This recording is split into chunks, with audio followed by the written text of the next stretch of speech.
मैं एक बता देता हूँ कि थोड़ा मेरी लाइफ के बारे में बता देता हूँ।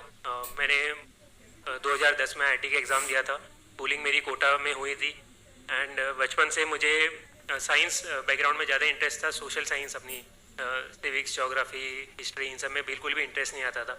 मेरी कोशिश थी कि भाई 10वीं क्लास तक बोर्ड तक एक बार पढ़ के इनको हटा दूँ, फिर 11th के बाद में तो आएगा भी नहीं। बिल्कुल इंटरेस्ट नहीं था, मैं एकदम दूर भागता था उनसे, एकदम रट्टा मार मार के उनको मैंने निकाला था, क्योंकि मेरा पूरा मैथ्स वगैरह में इंटरेस्ट था। फिर कोटा में वैसे एनवायरनमेंट भी होता है, तो मैंने आईआईटी का एग्ज़ाम दिया, वो एग्ज़ाम भी क्लियर हो गया। फिर मैं आईआईटी बॉम्बे गया वहाँ ग्रेजुएशन करने।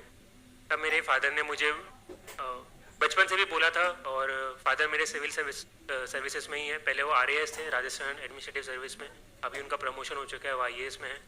उन्होंने मुझे बोला था, उनकी खुद की इच्छा भी थी कि वो आरएएस में, तो चाहते थे मुझे एज ए आईएएस देखना।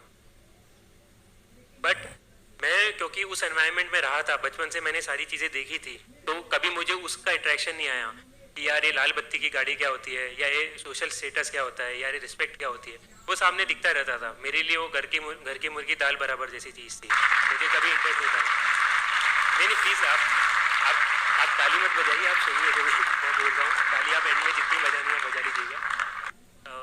तो मेरा था कि ये चीज़ तो मैंने देख रखी है लाइफ में, मुझे कुछ और ट्राई करना है, मुझे खुद की ज़िंदगी बनानी है, मुझे खुद के पैरों पे खड़े होकर कुछ करना है।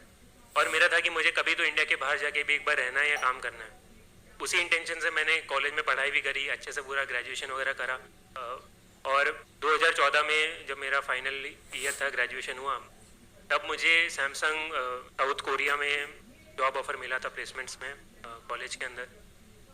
तो तब मुझे बहुत खुशी हुई कि यार बचपन से मेरी ये इच्छा थी, दिली इच्छा थी कि मुझे एक बार बाहर जाना है, और वो अपॉर्चुनिटी मेरे सामने है।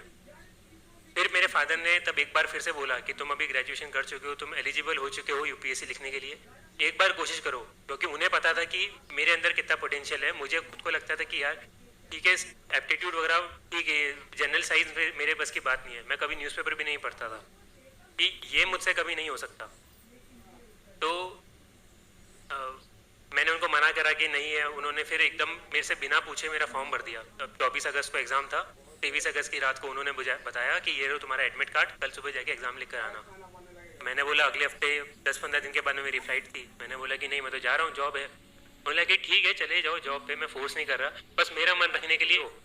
और नहीं, वो तो होना तो है वैसे भी नहीं है, क्योंकि तुमने तैयारी करी नहीं है, पर पता तो चल जाएगा, क्या पता तुम्हारा कभी बाद में मन बन जाए। मैंने बोला कि नहीं, पहले तो मना करा। फिर उन्होंने दीदी से थोड़ी मिली भगत कर ली थी, उसका भी फॉर्म भर दिया। बोला देखो इसको भी भेज रहा हूँ, ये भी जारी है, तो तुम भी चले जाओ। तो मैंने बोला कि अब ठीक है, घर पे बैठा हूँ, क्या कर रहा हूँ संडे। मैंने पेपर खोल के देखा और मुझे कुछ नहीं आया उसके अंदर। पूरा जो पेपर 1 होता है जीएस का, तो होता ये था कि उसके पहले हमेशा GS1 और GS2 जो 2 पेपर होते हैं प्रीलिम्स के, उसके अंदर GS और CSAT वाला दोनों के नंबर जुड़ते थे, और कट ऑफ इंजीनियर्स को फ़ायदा होता था कि वो सेकंड पेपर में ज़्यादा मार्क्स लेके GS थोड़ा बैलेंस करके 50-60 नंबर लाके वो भी क्वालिफाई कर लेते थे। तो मेरे फादर को भी ये वाली चीज़ पता थी, उनको ये नहीं पता था कि वो पैटर्न चेंज हो चुका, उसी साल से चेंज हुआ था। तो उन्होंने मेरे को भेज दिया कि अरे तुम्हारा हो लाओ, उसके अंदर काम निकाल लेना। अब गया, अब उसके अंदर तो CSAT वाला तो वैसे ही क्वालिफाइंग हो चुका है, कुछ काम का है भी नहीं। और GS वाला था, उसके अंदर मेरा डब्बा गोल। मैं पेपर खोल के बैठा, मुझे कुछ आता नहीं है। मैंने सोचा कि चलो कुछ एलिमिनेशन करके आ जाएंगे। पहली बार मैंने उसके 5 साल पहले आईआईटी का एग्ज़ाम दिया था, वहाँ पे तो एलिमिनेशन तो फिर भी हो सकता था कि चलो नहीं आया तो कुछ उल्टा तिगड़म बिठा के सवाल कर सकते हैं मैथ्स के, फिजिक्स के। यहाँ पे तो कुछ तिगड़म ही नहीं बैठती है, हमेशा 2 ऑप्शन तो फंसते ही फंसते हैं।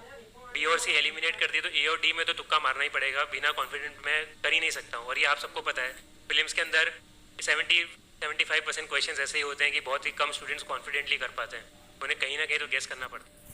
तब तो मेरा कोई बेस भी नहीं था, कुछ कंसेप्ट भी नहीं थे, और न्यूज़पेपर मैंने पढ़ा हुआ नहीं था। तो मैं जाकर एग्ज़ाम में 15 मिनट मैंने करा, कुछ नहीं हुआ। फिर मैं उठ के टीचर को बोलने लगा कि ma'am I want to go, मेरे ये हो गया मेरा पेपर। उन्होंने बोला कि नहीं, यू हैव टू सिट, आपको बैठना पड़ेगा पूरा 2 घंटा। अब मैंने सोचा क्या करूँ, मैं जाके वहाँ पे हेड डाउन करके सो गया, क्योंकि एग्ज़ाम तो मेरे को कुछ आता नहीं था। फिर मैं घंटे 1.25 घंटे के बाद में उठा, देखा कि बाकी बच्चे कुछ कर रहे थे। मैंने बोला कि चलो अपन भी थोड़ा कर लेते हैं, थोड़ा अपन तुक्केबाजी तो बढ़ा लेते हैं कि क्या होगा, ज़्यादा से ज़्यादा नेगेटिव आएंगे, पर एग्ज़ाम तो अपन को क्लियर करना नहीं है। तो मैंने कुछ तुक्केबाजी करी और पेपर में देकर आ गया, घर पे आराम करा। पापा को बोल दिया कि जो होगा, मुझे तो मतलब का भी नहीं है, बताना भी मत कि कितने मार्क्स से क्या रिजल्ट था। फिर उसके कुछ 7-8 में तो आराम से जॉब करने चले गया। 7-8 महीने बाद उनका फ़ोन आया कि ऐसे ऐसे हुआ है, तुम्हारा होना तो था नहीं, तो हुआ भी नहीं। और कितने मार्क्स तुम्हारे सी सेट में कुछ बहुत अच्छे नंबर आए हैं, क्योंकि वो मेरा स्ट्रॉन्ग था। और जीएस में होंगे सिंगल डिजिट या कुछ 10-15-20 नंबर से ऊपर नंबर नहीं होंगे मैं 200 के अंदर से। तो देख के पता चल गया कि अपने बस की बात नहीं है यूपीएससी, खासकर जीएस, क्योंकि मेरा कभी स्ट्रॉन्ग था ही नहीं। फिर मैंने बाहर, जो मेरा इंटेंशन था कि बाहर नौकरी करी, कभी बीच में यूपीएससी के लिए सोचा भी नहीं, क्योंकि मेरा था कि अभी नौकरी मिली, इसमें अच्छे से करना है, मुझे ध्यान भी अपना कहीं और बांटना नहीं है। तो मैंने अपना सारा जॉब करी 1.5 साल। फिर कुछ चीज़ें ऐसी हुई, वहाँ पे काम पसंद नहीं आया। फिर मैंने सोचा कि इंडिया मूव करके काम करते हैं, और बाहर रहना भी मेरे को इतना पसंद नहीं आया। इंडिया की जो लाइफ मेरे को बेटर लगती थी, तो फिर मैं शिफ्ट करके बैंगलोर आ गया। बैंगलोर के अंदर मैंने जॉब करी, और जॉब करते वक्त बैंगलोर में कुछ 7-8 महीने जब निकले होंगे, दिवाली का टाइम था 2016 का। मैं 2016 मार्च में इंडिया आ गया था। तो जब अक्टूबर नवंबर का टाइम आया, तब तक आते आते जो नेचुरल चीज़ है कि जैसे जैसे एज बढ़ती जाती है, वो थोड़ी लाइफ में सीरियसनेस भी होती है। कब हम हमेशा मजाक नहीं कर सकते हैं कि आज मस्ती कर ली, कल कोई मूवी देखने चले गए, परसों गेम खेलने चले गए, फिर वीडियो गेम खेल रहे हैं, ये हमेशा नहीं कर सकते। कहीं तो लाइफ में सीरियस होना पड़ता है। तो उस वक्त था जब मैंने सोचना विचारना शुरू करा। और वहाँ बेंगलोर का ट्रैफिक भी ऐसा था कि आधा आधा पौन पौन घंटा मैं कैब में बैठा रहता था ऑफिस जाने के लिए। तो और कुछ काम था भी नहीं, तो मैं बैठे बैठे यही सोचता था कि मैं क्या कर रहा हूँ, मुझे क्या करना है।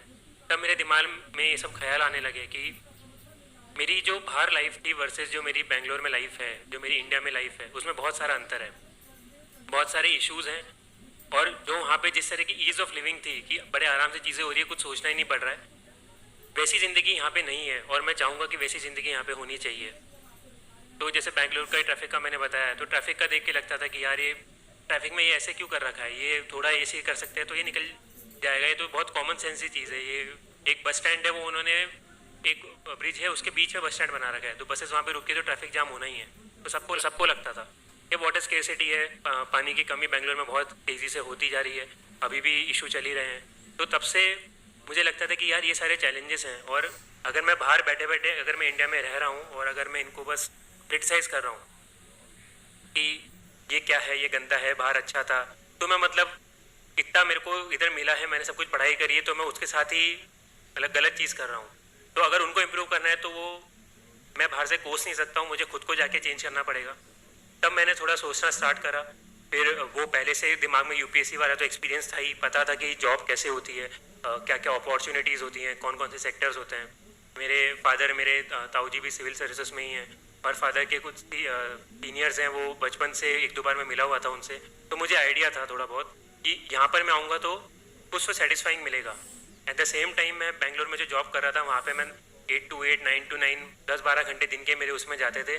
महीने के एंड में मेरी सैलरी आती थी, काफ़ी अच्छी सैलरी थी, बट उसको ना मैं कहीं यूज़ करता था, ना उससे मुझे सेटिस्फैक्शन मिलता था कि यार मैं कुछ अच्छा इंप्रूव कर पा रहा हूँ या कुछ भी अच्छी चीज़ हो रही है उससे, बस से मेरा फ़ायदा हो रहा है। और मेरा फ़ायदा भी वो केवल मॉनिटरी फ़ायदा है कि मैं आज जाके अगर मैं मान लो 1000 रुपये की शर्ट खरीदता तो मैं कल जाके 5000 की शर्ट खरीद लूँगा, उसके ऊपर तो मैं खर्च कर भी नहीं सकता हूँ।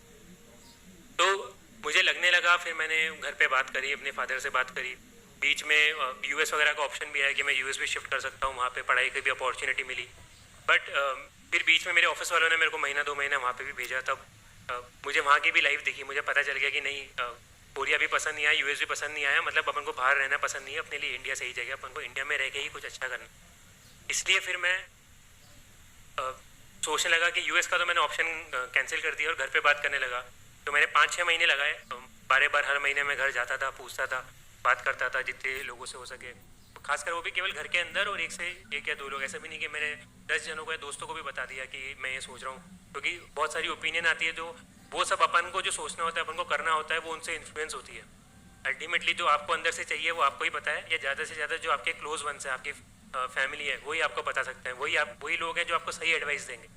बाकी तो उनके हिसाब से जो सही है वो बताते हैं। इसलिए मैंने सोचा कि इन्हीं लोगों से पूछता हूँ। फिर सोच समझ के मैंने डिसाइड करा, बताया कि सब जगह पॉजिटिव नेगेटिव होते हैं, कि तुम सिविल सर्विसेज में भी आओगे तो ऐसा नहीं है सब कुछ अच्छा होगा, इश्यूज़ होंगे, लोगों को ट्रांसफ़र का बहुत टेंशन रहता है, कहाँ ट्रांसफ़र कर देंगे, या लोगों को पॉलिटिकल इंटरफेरेंस का डर रहता है, बहुत सारी चीज़ें होती हैं। वही मैंने बात करी तो उन्होंने बताया कि हर जगह पॉजिटिव्स नेगेटिव्स होते हैं। सिविल सर्विसेज में ज़रूरी नहीं है कि सब कुछ अच्छा होगा, ज़रूरी नहीं है सब कुछ गंदा होगा। अगर तुम जहाँ सेटिस्फेक्शन लेना चाहते हो जो काम करके तुम अच्छा काम करना चाहते हो वो ज़रूर यहाँ पे मिलेगा। तो इसका मुझे पता था कि अगर मैं अच्छा ही ढूंढूंगा तो मेरे को अच्छा ही मिल जाएगी, बट अगर मैं केवल बुराई ढूंढूंगा उस चीज़ के अंदर तो मेरे को बुराई भी मिल जाएगी। और अगर मैं प्राइवेट जॉब कंटिन्यू करता हूँ तो वहाँ पे भी है कि ठीक है, मेरे को अच्छी सैलरी मिल रही है, सब कुछ बढ़िया है, मैं अच्छी लाइफ जी सकता हूँ, मैं महंगी कार खरीद ली, ये कर लिया, जो करना है मैं कर सकता हूँ, but at the same time जो सेटिस्फेक्शन है कि मैं कुछ अच्छा काम कर रहा हूँ वो वहाँ पे नहीं मिलता है। या मैं बैंगलोर में हूँ, वहाँ पे ट्रैफिक में फंस रहा हूँ, तो पता है कि वो भी नेगेटिव ही हुआ उस जॉब का। तो मुझे